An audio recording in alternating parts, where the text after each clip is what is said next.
우리가 이제 그 세계사에 보면 중세 시대라 이렇게 말하고 있어요. 그러면 이 중세기를 어떻게 정의를 하느냐 하는 거죠. 되게 이제 중세기는 우리가 이제 나중에 로마가 서로마 제국, 동로마 제국이 갈라졌는데 서로마 제국은 476년에 망하고 동로마 제국은 거의 1000년 뒤에 1453년에 망하죠. 근데 되게 이제 중세기 하면은 서로마 제국이 멸망할 때부터 우리가 중세기가 시작된다 그렇게 생각을 해요. 그래서 476년에 서로마 제국이 멸망하면서부터 중세기가 시작되죠. 그래서 이제 언제까지 중세기가 이제 나가느냐? 중세기는 아시다시피 르네상스 시대, 15세기의 르네상스 시대가 시작되면서 중세기는 이제 끝이 난다 그렇게 얘기를 합니다. 그러니까 400년대부터 1400년대까지 약 1000년 동안 우리가 중세 시대다 이렇게 소위 부르고 있습니다. 근데 중세 시대를 보면은 이 중세 시대는 중국이 유럽보다 훨씬 앞섰습니다. 그래서 우리가 송나라 시대, 11세기의 송나라 시대, 1000년대 송나라 시대를 보면은 송나라 시대 이 무역, 이 무기, 화약이라든가 이런 게 엄청나게 발전돼 가지고 이 사실은 유럽의 조그만 나라들이 배워갈 정도로 중국의 화약, 또 문화, 그리고 뭐 도자기 같은 것도 본 차이나라 그러잖아요. 이 도자기, 그 다음에 인쇄술, 그 다음에 제지, 종이 만드는 일, 이러한 일들은 중국이 훨씬 앞섰습니다. 한 예를 들자면은 이 1405년에 중국의 정화라고 하는 제독이 계십니다. 이 양반이 이제 스리랑카로 이제 무역하러 떠나는데 그 당시에 동원된 배가 얼마냐면 300대 그 배가 동원되고 그 배에 탄 선원이 얼마였냐면 27,000명이 난징을 출발해서 스리랑카로 갔다 그래요. 그럼 우리는 이제 서양사를 보면은 컬럼버스라고 하는 이 신대륙을 발견한 사람을 기억하죠. 이제 컬럼버스가 1492년에 우리가 스페인 남쪽이 안달루시아 지방이라고 하잖아요. 그 안달루시아 지방의 카디스라고 하는 항구에서 이제 떠났는데 그때 배 3척에 선원 90명을 태워가지고 신대륙을 향해서 떠났어요. 그러니까 1400년대 초에 1405년에 중국은 300척의 배를 가지고 27,000명의 선원을 끌고 떠났는데 거의 100년 뒤에 유럽은 컬럼버스가 불과 배 3대로 90명으로 떠났다는 것은 그만큼 중국하고 유럽은 상대가 되지 않았습니다.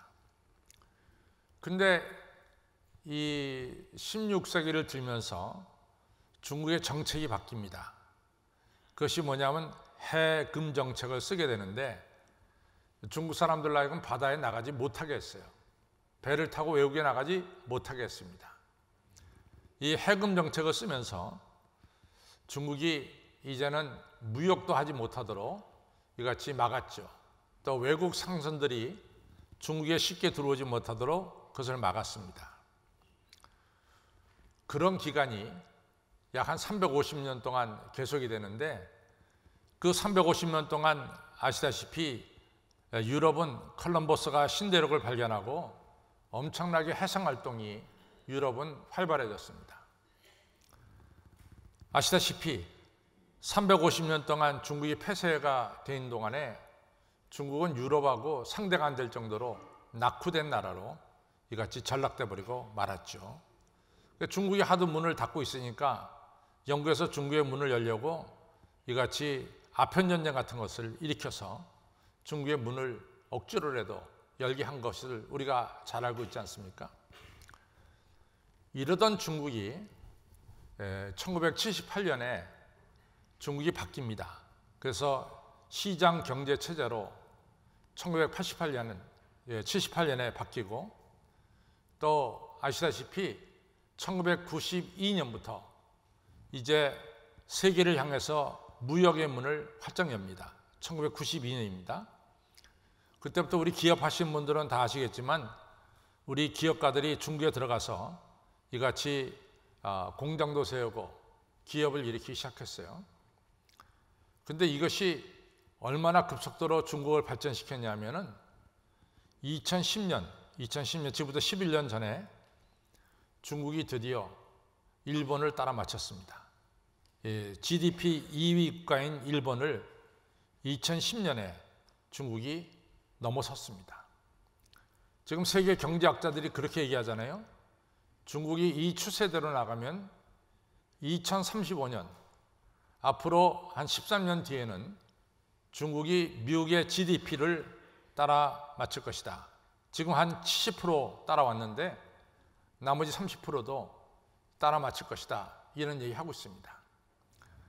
그러면 여기서 우리가 아주 명백하게 보여주는 것은, 중국이 폐쇄 정책을 썼을 때는 중국은 낙후되었고, 중국이 열린 정책을 썼을 때는 중국이 부흥됐다는 것을 우리가 한눈에 볼 수 있어요. 한눈에. 교회도 마찬가지죠. 예수님께서 부활 승천하시던 해가 40년인데 그때 교회가 5천 명이었어요. 교인들이. 유대교 아니고 예수님 믿는 기독교가 5천 명이었습니다. 그런데 200년 뒤에 250년경에 기독교 인구가 얼마로 불어났냐면 500만 명으로 불어났어요. 1000배의 부흥이 일어났습니다. 우리가 그 시대에 기독교가 엄청나게 박해받았죠. 60년경에 네로 황제가 아시다시피 사도 바울을 목 잘라 죽였고 사도 베드로를 거꾸로 십자가에 달려 죽게 했죠. 이런 박해 속에서도 기독교가 부흥할 수 있었던 것은 한마디로 기독교는 열린 교회였습니다. 오늘 이제 저희 교회 창립 44주년을 맞이해서 사실은 저도 이제 44주년을 맞이해서 참 여러 달 동안 앞으로 우리 한신교회가 어떤 방향으로 나가야 될까 많은 기도를 하고 생각을 했습니다. 결론은 우리 교회는 열린 교회가 돼야 돼요. 그것은 두말할 것도 없습니다. 교회가 폐쇄적인 교회가 되면은 교회는 부흥할 수가 없습니다. 교회는 열린 교회가 돼야 됩니다. 제가 한 가지 숙제를 좀 여러분들에게 전하려고 그래요. 제가 이제 우리 교회 부임해서 몇 해 뒤에 제가 보니까 자기 친한 사람들끼리만 똘똘똘똘 뭉쳐서 모여요. 그게 뭐냐면 여신도의 그 그룹입니다. 근데 이제 바깥에서 온 교인들이 사실은 이 여신도의 이 끈적끈적한 이 그룹을 파고 들어가지 못해요. 그래서 교회를 조금 변화시켜야 되겠다. 그래서 제가 이제 이 여신도에 이같이 모든 그룹을 한번, 남신도에도 마찬가지로 이같이 전부 다 바꿔버린 적이 있어요. 그랬더니 그 저항이 이루 말할 수 없습니다. 저항이. 목사님, 그러면 우리 교회 안 나옵니다. 아니, 그 여신도의 연령별을 좀 바꿨다고 교회 안 나와요? 교회 뭐 그것 때문에 나오나? 예수님 믿어도 나오지. 하도 남신도 여신도가 그냥 난리를 쳐대니까 내가 잠깐 보류를 시켰어요. 보류한 게 2021년까지 보류가 됐습니다. 근데 여러분, 바깥에 있는 교인들이 우리 교회에 쉽게 들어와야 돼요. 열린 교회가 돼야 돼요. 여러분들은 수십 년 동안 고그룹이 같이 20대부터 지금 70대 이르기까지 똘똘 뭉쳐서 지내고 있어요. 거의 50년 동안. 거길 누가 들어가요? 거기를 50년 동안 끈끈한 거.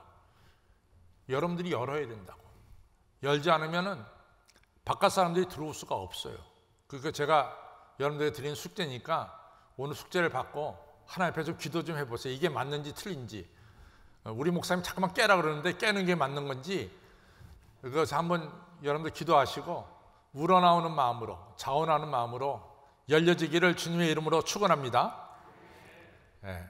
고린도후서 5장 15절에 보면 오늘 우리가 읽었잖아요.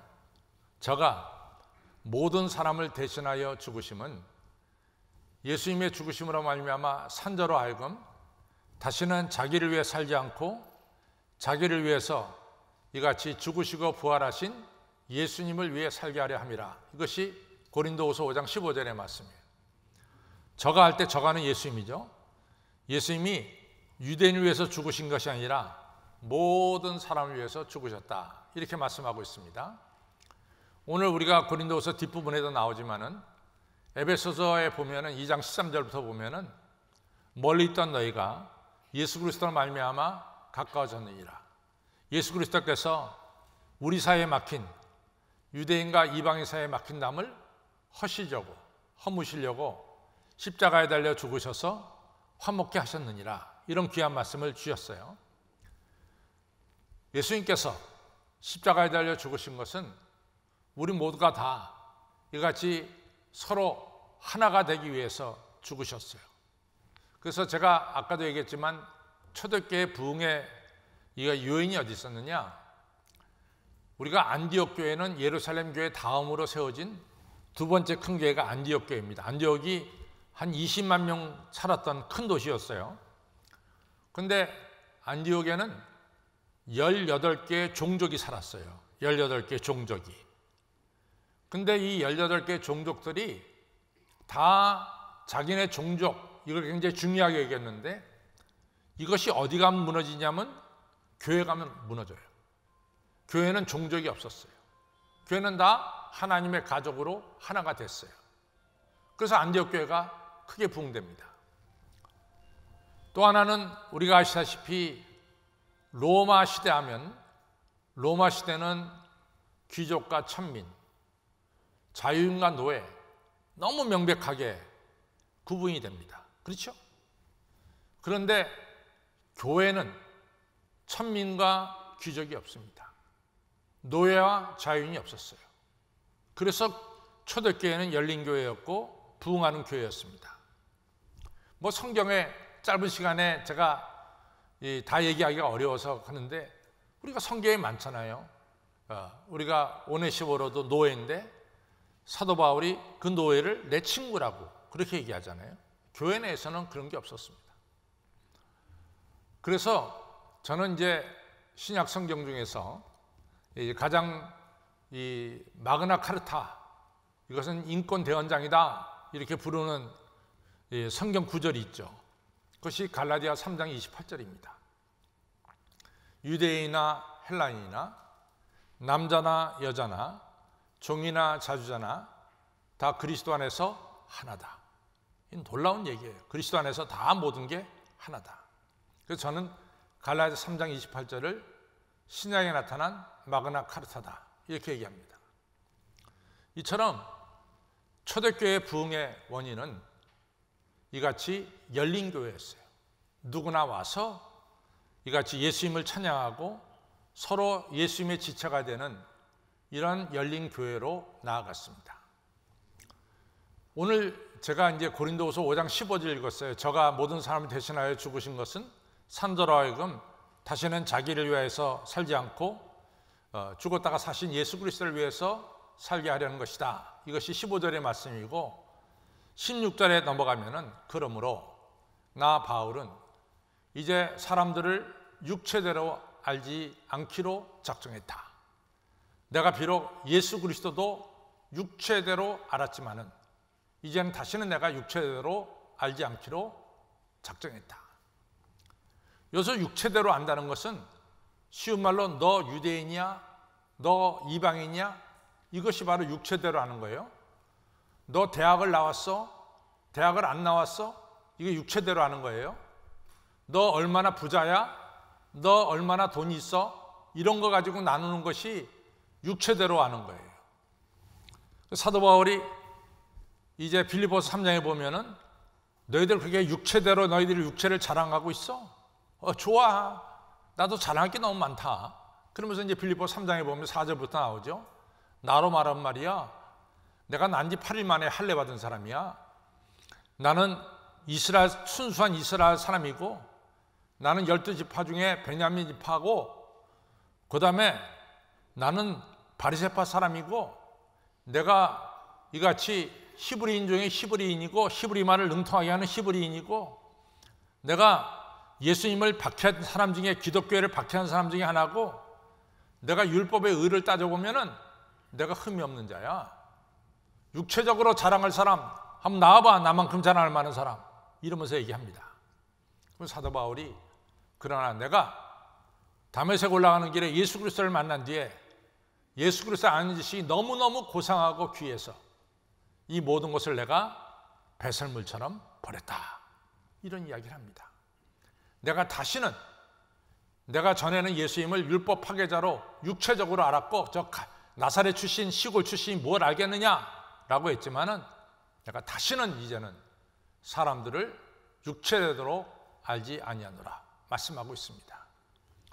여러분들 열린 교회가 되려면요, 열린 마음을 가지려면은 절대로 사람들을 육체대로 판단해서는 안 된다 라는 것을 꼭 기억하시길 바랍니다. 우리는 여러분과 제가 다 그리스도 안에서 하나입니다. 그리고 우리 교회는 열린 교회가 돼서 누구든지 와서 예배드리고 은혜 받고 구원받는 역사가 우리 한신교회에 일어나기를 간절히 바랍니다. 어느 때든지 열린 교회로 나가는 우리 한신교회가 되기를 바랍니다.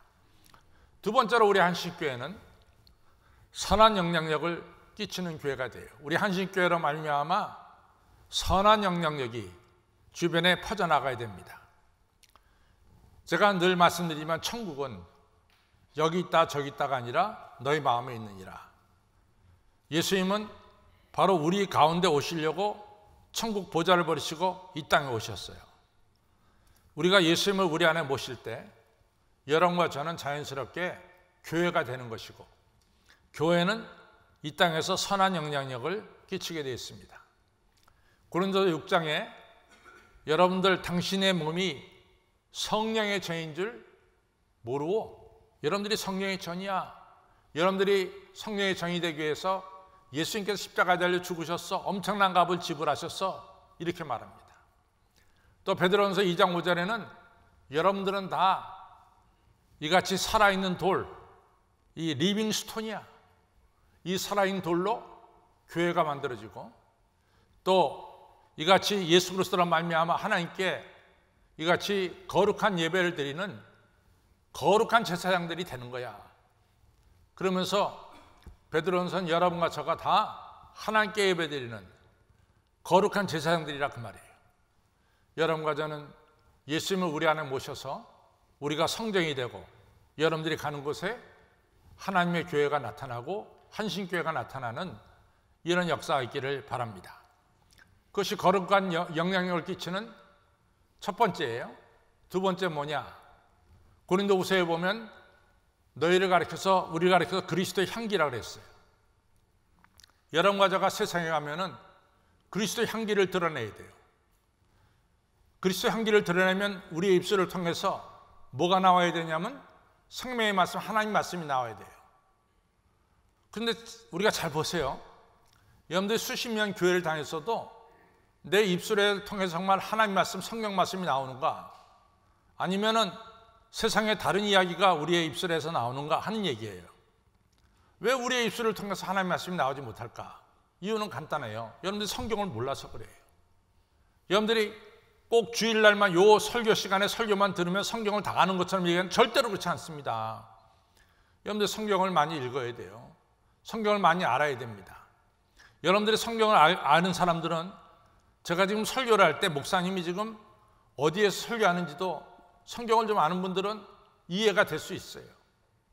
어떤 뜻에서 목사님이 오늘 이 설교를 하는지도 성경 아시는 분들은 이해가 됩니다.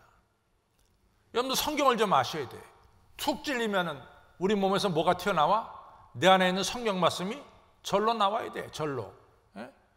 그래서 여러분과 저는 성경 말씀을 많이 아는, 그래서 그리스도의 향기를 바라는 여러분과 저가 되기를 바랍니다. 세 번째는 우리는 빛의 사명을 감당해야 돼요. 그렇죠? 우리가 그리스도에게 빛을 받아 이 빛을 세상에 전하는 그런 자가 되어야 돼요. 그럼 우리가 어떻게 그리스도의 빛을 받느냐? 고린도후서 3장 18절에 나오잖아요. 우리가 수건을 벗은 얼굴로 그의 형상을 보니, 예수님의 형상을 보니, 우리가 예수님의 형상으로 화하여 예수님의 형상으로 변하여 영광에서 영광에 이르게 하느니라. 여러분과 제가 이같이 성전에 나와서 예배를 드림을 통해서 주님을 바라봄을 통해서 주님의 얼굴의 빛이 여러분과 제 서려가지고 이것이 자연스럽게 퍼져나가도록 여러분과 저는 빛을 발하는 성도가 되어야 될 줄로 믿습니다. 그리고 더 중요한 것은 뭐냐? 선한 영향을 끼치려면요, 구제와 자비를 베푸는 교회가 되어야 돼요. 구제와 자비를. 여러분, 우리가 조금 우리가 좀 불행한 얘기는, 제가 초등학교 다닐 때 저희 초등학교 반이 100명이 모였어요. 100명. 우리 때는 학생은 많고 교실은 작으니까 100명씩 가서 앉혀놓고 공부를 했어요. 제 기억에 우리 반도 100명이었던 것 같아요. 근데 100명 중에 교회를 다녀온 애들이 몇 프로냐? 80%가 넘었어요. 100명 중에 80명 이상이 교회를 다녀왔어요. 그럼 그 당시에 우리나라 기독교 인구가 전체 인구의 몇 프로였느냐? 10% 미만이었어요. 1960년대. 그러면은 이 80%가 어떻게 교회를 갔느냐? 크리스마스 때 교회 가는 거예요. 그러면 교회에서 연필 주고 공책 줍니다. 그거 받으러 가는 거야. 자기 아버지 엄마는 불자인데도 불구하고 교회 가면 연필 주고, 교회 가면 이같이 노래 배우고, 그러니까 교회 가는 거예요. 근데 지금은 초등학교 한 반에 한 20, 이기훈장님 몇 명이 지금 초등학교 한 반에, 뭐 오래전에 그만뒀기 때문에 모르시겠지만 지금 한 20명 뭐예요? 한 반에? 선생님 했던 분이 대답을 못하셔. 한 20명 모였는데 지금은요 25명. 지금은 교회 갔다 온 애들이 5명밖에 안 돼요. 20%도 안 돼요. 여러분, 오늘날 여러분과 제가 크리스천이 된 것 중에 하나가 초등학교 때 연필 받아서 크리스천이 됐대도, 노트 받아서 크리스천이 됐대도 교회는 자비를 베풀어야 돼. 그것이 교회예요. 전도서 11장 1절에 보면은 흘러가는 물에 너희 빵을 던져라. 그러면 열하늘 위에 도로 찾으리라. 이 말씀이 나와요. 근데 이게 이해가 안 돼. 안 되잖아요. 빵을 흘러가는 강물에 던지면 그 빵이 다 밑으로 내려갈 거 아니야? 그리고 풀어질 거 아니야? 그 생선들의, 고기들의 밥이 될 거 아니야? 그걸 어떻게 여러 날 위에 찾냐고. 말도 안 되는 소리예요. 그러나 거기에는 심오한 뜻이 들어있어요. 첫째는 너희들이 자비를 베풀 때 그 사람이 누군지 저인지 따지지 말고 자비를 베풀라 이거야. 그것이 물속에 던지라는 거야. 그 사람한테 되돌아 받을 걸 생각하지 말고 자비를 베풀라는 거야. 그것이 물속에 던지라는 거야. 그 다음에 온 우주 만물을 누가 다스려요? 누가 다스려요? 하나님이 다스린다 그 얘기야. 그러니까 하나님이 알아서 여러 날 후에 여러분과 저에게 주실 것이다 그 얘기죠.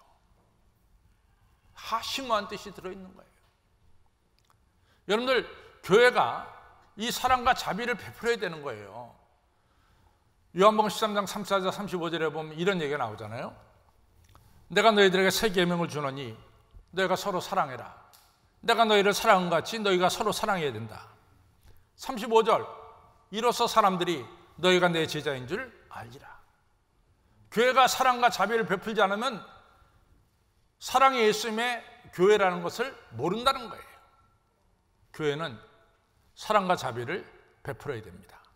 그래서 여러분과 저는 영향력 있는 교회가 되기 위해서 첫째는 우리 안에 예수님 모셔서 우리가 교회가 돼야 되고, 그렇죠? 두 번째는 말씀으로 충만해서 그리스도의 향기를 고린도후서 2장에 나온 것처럼 그리스도 향기를 드러내야 되고, 여러분과 저가 그리스도를 날마다 바라봄을 통해서 빛을 발하는 교회가 되어야 되고, 네 번째로는 자비와 사랑을 베푸는 한신교회가 되어야 될 줄로 믿습니다. 우리 교회 첫 번째는 열린 교회, 두 번째는 뭐요? 선한 영향력을 끼치는 교회, 세 번째는 올바른 예배를 드리는 교회가 되어야 돼요. 올바른 예배, 이 예배가 하나님이 받으시는 예배가 되어야 된다 그 말이에요. 저는 마하트마 간디의 여러 가지 좋은 얘기가 많지만은 마하트마 간디가 7가지 중요한 얘기를 했어요. 첫째는 뭐냐? 정치는 원칙이 있어야 된다. 폴리틱은 프린시펄이 있어야 된다. 원칙 없는 정치는 이것은 잘못된 정치다. 폴리틱 without principle 잘못된 거다. 두 번째, 여러분과 저가 다 부자 되려고 그래요. 그렇죠? 부자 되는 거 나쁜 거 하나 없어요. 좋아요. 근데 노동 없는 부자는 이건 악한 거예요. 우리가 부라고 하면 웰티라고 그러잖아요. 웰티 without works, 일이 없는 부는 잘못된 거다. 세 번째, 하나님도 원하시는데 여러분과 저가 행복하게 살아야 돼. 플레저, 삶의 기쁨이 있어야 돼. 근데 양심이 없는 행복한 삶은 잘못된 거야. 플레저 without conscience, 양심이 없는 것은 잘못된 거예요. 여러분, 교육이라는 게 얼마나 중요해. 근데 교육은 올바른 성품을 가지고 교육을 배워야 돼. 악한 성품을 가지고 교육을 배우면은 그 지식이 잘못된 데 쓰여지죠. 그래서 knowledge, 지식이죠. without character, 올바른 성품이 없이 교육을 배우면 아주 잘못된 인간이 되는 거죠. 여러분들 다 장사하고 사업해요. 그걸 갖다가 영어로 커머스라고 그러죠. 커머스, 사업, 장사. 근데 사업과 장사는 할 때는 도덕이 있어야 돼. 커머스 without morality, 도덕이 없는 장사는 잘못된 거예요. 여러분들, 과학이 얼마나 중요해? 우리가 과학의 발달로 말미암아 이같이 정비도 되고, 우리가 과학을 사이언스라고 하잖아요. 근데 이 과학은 어디에서 기초해야 되냐면 인간을 사랑하는 휴머니티가 있어야 돼요. 휴머니티가. 근데 만약에 사이언스가 without humanity, 이건 잘못된 거예요. 인간을 사랑하는 게 빠진 과학은 인간을 죽이게 되는 거죠. 마지막 7번째, 너무너무 중요한 거예요. 제가 이 얘기를 하려고 앞에 6개를 외웠어. 아시겠어요? 앞에 6개 외우는 게 쉬울 것 같아? 이게 70 내일 모레 바라보는 사람이 외운다는 게 쉽지가 않아요. 전화번호 써놓고도 잊어버려, 지금은 잘못하면은. 근데 내가 이걸 7번째를 얘기하려고. 김턴한 실장님, 내가 6개를 외웠습니다. 7번째가 뭐냐? 희생이 없는 예배는 가짜 예배다는 거야. 예배가 뭐예요? 월십이지. 희생이 뭐예요? sacrifice지. worship without sacrifice, 희생이 없는 예배는 잘못된 예배예요. 여러분과 저는 예배 드릴 때마다 뭐요? 희생을 해야 돼. 나를 바쳐야 되는 거야. 아시겠어요? 우리 교회는 예배 드릴 때마다 저 3층에 있는 분이나 여기 있는 분이나 다 뭐요? 나 자신을 드리는, 희생이 있는 예배, 결단 있는 예배를 드리는 우리 한신교회가 되어야 될 줄로 믿습니다. 열린 교회, 선한 영향력을 끼치는 교회, 더 나아가서 뭐요? 희생이 있는 예배를 드리는 우리 한신교회가 되기를 주님의 이름으로 축원합니다.